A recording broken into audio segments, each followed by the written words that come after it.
Okay guys, quick tip with the deadlift. So I've been noticing some people recently having a hard time keeping their hips down, and their hips tend to rise up first and then they pull the bar off the ground.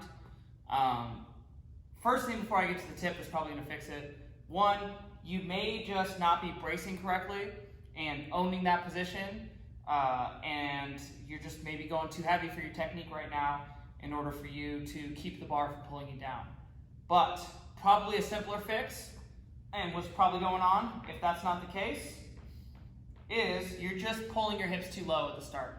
So when you set up for your deadlifts, on the butt back, nice flat back, extend your back, you might be pulling your hips too low, and at this point, when my shoulders are right over the bar, this isn't a very advantageous position for me to lift out of. So you're trying to pull it up from here, and then what ends up happening is your hips rise up and then you pull it up, because you're just pulling yourself into a more advantageous, better position to lift from. So instead of having your shoulders right over the bar, you actually want your shoulders slightly in front of the bar in a flat back when you pull. So just set up with your hips a little bit higher. So as an example, I'm gonna pull my hips too low, and it would look something like this, where it kind of pulls your hips up and then you pull the bar off the ground. So instead of that happening, feet hip width apart, bar should be about an inch away from your shins, send the butt back.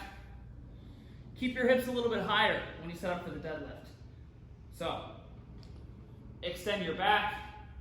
From here, brace the glutes, core, lats, upper back, hips are higher.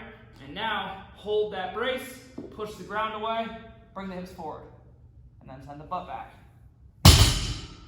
So go ahead and give that a try if you've been struggling with your hips rising a little bit too soon out of the deadlift. Should take care of it.